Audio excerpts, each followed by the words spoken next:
మళ్ళీ ఒకసారి చెప్తా మీకు లెక్కలన్నీ మీరు మాట్లాడేటప్పుడు. అయినా మీరు తొందరపడుతున్నారు కాబట్టి చెప్తున్నాను. ఇప్పుడే చెప్పండి, అప్పటిదాకా ఎందుకు? ఎక్సైజ్లో మేము ఆక్షన్ పెట్టాము గత సంవత్సరం, అందుకే మాకు ఆదాయం పెరిగింది. ఈ సంవత్సరం కదా పెట్టాల్సింది, నిజమే.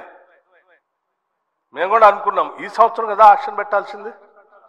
మీరు ముందే ఎందుకు కూర్చారు అధ్యక్ష? ముందే ఎందుకు కూర్చాను? ఎందుకు కూర్చారు? మీరు ఈ సంవత్సరం పెట్టాల్సిన ఆక్షన్ మేము ముందే ఎలక్షన్ కంటే ముందు ఎందుకు పెట్టుకున్నారు?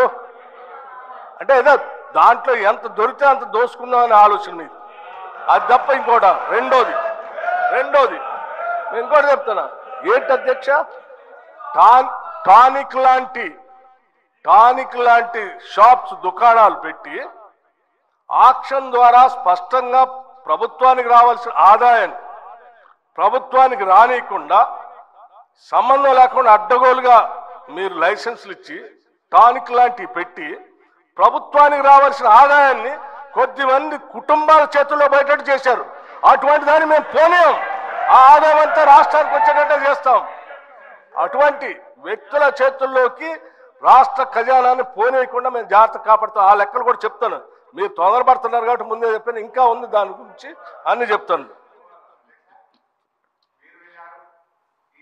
మీరు విన్నారు, ఈ సభను వింటున్న ప్రజలు, చూస్తున్న ప్రజలు కూడా విన్నారు. నేను చెప్పిన 42,000 కోట్లు ఎక్సైజ్ మీద ఆదాయం పెంచుకుంటున్నారు. గత సంవత్సరం కంటే 7,200 కోట్లు పెంచుతున్నారు అనే దాన్ని డిస్ప్యూట్ చేయలేదు. నేను చెప్పింది నిజం. అయితే వారు కొన్ని స్వీపింగ్ రిమార్క్స్ చేసినారు. మేము ఏదైనా తప్పు చేస్తే మీరు ప్రభుత్వంలో ఉన్నారు, ఎంక్వైరీ వేయండి, చర్యలు తీసుకోండి, యూఆర్ ఎట్ లిబర్టీ. కానీ బాధ కలిగే అంశం ఏంటంటే, గౌరవనీయులైనటువంటి మన సభానాయకులు సభలో లేరు. గతంలో మా మీద ఆరోపణలు చేశారు. తెలంగాణ బెల్ట్ షాపులు తెలంగాణ అయిందని, బొందలగడ్డ తెలంగాణ అయిందని వీళ్ళు మాట్లాడారు. మరి ఇప్పుడు మీరు మద్యాన్ని నియంత్రించి బెల్ట్ షాపులు ఎత్తేస్తామని మీ ఎన్నికల మేనిఫెస్టోలో చెప్పారు.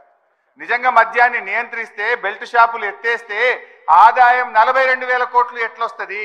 అంటే మీరు బెల్ట్ షాపులు ఎత్తేస్తారా, గల్లీకి ఒక బెల్ట్ షాప్ పెడతారా, లేదు ఏ రకంగా ఆదాయం తెస్తారో గౌరవనీయులు ఆర్థిక మంత్రి గారు సమాధానం చెప్పేటప్పుడు చెప్పమనండి. నేనేమంటున్నా అంటే, మీరు ఆదాయం పెరుగుతుంది అన్నారు. ఆ 7,000 కోట్ల రూపాయల ఆదాయం ఎట్లా పెరుగుతుందని ప్రభుత్వం భావిస్తున్నది? ఏ రూపంలో పెంచుకుంటారో మీ సమాధానంలో చెప్పండి. నేను బడ్జెట్లో చూశాను అధ్యక్ష. బడ్జెట్లో ఒక 2 విషయాలు చెప్పారు. బీర్ల మీద ఆదాయం 2,760 కోట్లు పోయిన సంవత్సరం బీర్ల మీద ఆదాయం వస్తే, ఈ సంవత్సరం బీర్ల మీద 3,500 కోట్ల ఆదాయం వస్తుంది అన్నారు. అంటే బీర్ ధర పెంచుతారా, ఎట్లా వస్తుందో చెప్పండి. రెండవది, చీప్ లిక్కరు, విస్కీల మీద గత సంవత్సరం 11,000 కోట్లు వచ్చింది, ఈ సంవత్సరం 15,500 కోట్లు వస్తుందని స్పష్టంగా బడ్జెట్లో పెట్టారు. అంటే చీప్ లిక్కరు, విస్కీల ధర పెంచి ప్రజల మీద భారం వేస్తారా, ఎట్లొస్తుందో సమాధానం చెప్పండి. స్ట్రైట్గా అడుగుతున్నాను. సో మొత్తంగా ఈ ఎక్సైజ్ ఆదాయాన్ని దయచేసి ప్రజలను, ఈ తెలంగాణను బొందలగడ్డ తెలంగాణ చేయకండి, బెల్ట్ షాపులు ఎత్తేయండి. ఈ ఆదాయాన్ని ఇంకో రూపంలో ప్రయత్నం చేయండి. కానీ ఎక్సైజ్ ఆదాయాన్ని పెంచి పేదలకు, ప్రజల మీద భారం వేయొద్దు, మద్యాన్ని ప్రోత్సహించొద్దని మీ ద్వారా ప్రభుత్వానికి విజ్ఞప్తి చేస్తున్నా.